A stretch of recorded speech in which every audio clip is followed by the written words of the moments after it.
Hey everybody, Mr. Race here. And do you have a kid who doesn't like to practice? They enjoy music, but have a hard time getting an instrument home and get it out and practice their instrument. And if you do, here are some ideas that may help you to get your student to practice at home. The first step for all students is take the instrument home. And once you get it home, the next step is open the case. And if you can do that, take out the instrument, get it set up, then get yourself ready to play. The next step is you got to have a plan. So when we talk about practicing, most students will usually say, well, I just got to practice my songs. That's all. And there's a lot more to it than just playing songs. That's just a small part. Now, a lot of times, students are in class working on note reading, rhythm studies, and technical studies in their method book. And I'll get to that in a moment. But there's other things too besides those pieces, and those things are important. So here's some ideas that will help you to follow up with your students, see what they're doing. One thing to check is that make sure they have their Sound Innovations book for class. Now, this is the book 1 for band, and this is the book 2 for orchestra. But the book 2s are red, book 1s are blue. Now, inside there's a lot of things that they're working on. They have studies and scales, and they also have other studies like rhythm studies in there as well. So make sure you check that out. On the back side of their book, they have Sound Innovations Online that they can go to and practice their studies online. And it also includes videos to help them with some techniques and tips for their instrument, and see videos of professionals that go over the things we do in class so they can also review at home as well. Next, I have our Guide to Success supplemental books for our class. Now, this doesn't replace the method books we're using, but again, this is going to help build upon the things we're learning. So inside these books, there's a lot of great tips in there about how to tune your instrument, how to hold your instrument correctly, as well as some tips on preparing your music, as well as keeping yourself organized. The students should be writing down in class when we listen to a piece of music they can go back and listen to.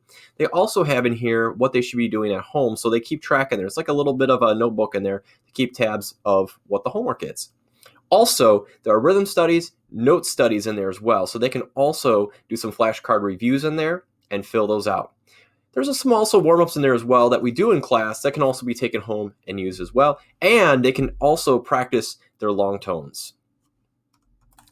There's also a great program that Livonia Public Schools has purchased for our district, which is called Smart Music. Now, Smart Music is a Guitar Hero kind of game for the band orchestra world. And what that means is that students have access to their method book and practice their studies. They can do a lot of great things with it. They can isolate areas that maybe they have trouble with, but it will tell them afterwards when they play, it will tell them what notes they got correct or incorrect, and same for their rhythms, just like they would in the game Guitar Hero. Now, this is a really great tool because they can isolate and see on the screen what's going on and they can fix it. So, and if it's too fast, they can slow it down. They can take their instrument out and just be their instrument. They can also play along with the recordings of our pieces and be either the section or play along with it as well. Another great tool to use at home is a program called Flipgrid. Now, Flipgrid is what we'd also use to be able to assess our students on a video recording of their playing. So not only can I see what they're doing, but I can also respond back to them just like this on video to help them out. But they can also use that program to record themselves and watch back and just kind of see how they're doing and see if they were happy with that performance on there as well. Now, practicing doesn't always mean to have the instrument up and going. There's other things they can do too that considered to be practice, such as they can go on YouTube and watch somebody that plays their instrument or listen to different styles and genres and groups. And again, this is important because think about it, if you ever speak a foreign language, there's a difference between somebody who is learning Spanish and says hola and somebody who actually has not only how to speak Spanish, but also that tone, the inflection, the articulation of that from somebody who's from that native country. Now, the same goes for us as playing in music. We want to have that sound in our ear. You know, professional, what should our sound be like? And if we don't have a reference for that, that's not going to help us too much. So by listening to performers on different kinds of media devices on that, using YouTube to be able to watch a performer, these are really great tools for that. And also, to work on some note reading, there is a site called musictheory.net. And on here, they can also practice note reading. So if they're having trouble with notes above or below the staff, they can set that up and go through those as well.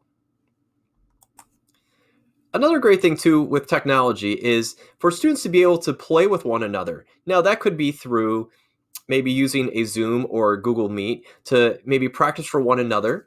And if students are getting together to hang out, why don't you practice with your buddy? Practice some duets. There's some really fun stuff that you can do so that you're not just practicing alone. So now this leads me to my last step here.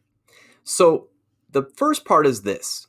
Parents, do you expect your child to eat dinner at a certain time or go to an appointment at a certain time or a sporting event at a certain time for practice and such? The same has to happen for their instrument. Now, yes, we all love music, but again, it takes time. Students need that guidance from you, and they need to schedule that time as well, just like they would for a practice or some other type of appointment or event. So, one of the things that you look at here, and I will share this link here, it's a PDF that can be downloaded.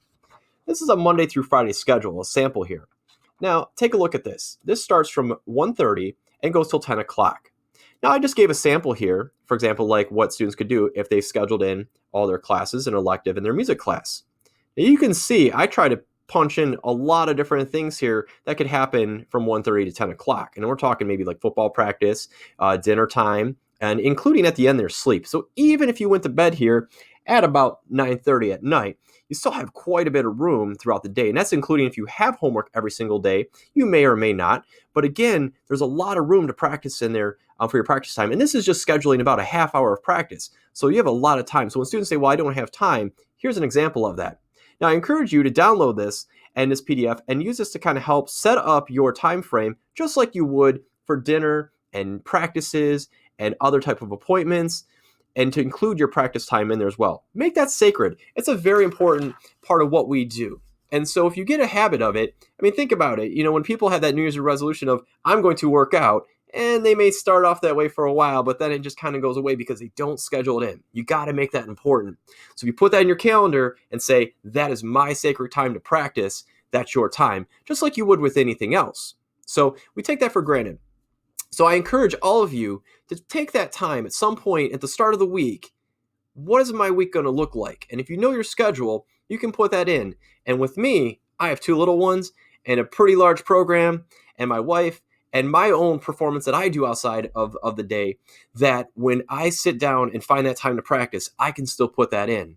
And so I make sure that when I schedule it, it's going to say practice, or it could be me time, but that's my time to work on my craft for my instrument. And it's a lot of fun once you get into it. But it becomes a chore, and then that's what happens with the burnout part of this.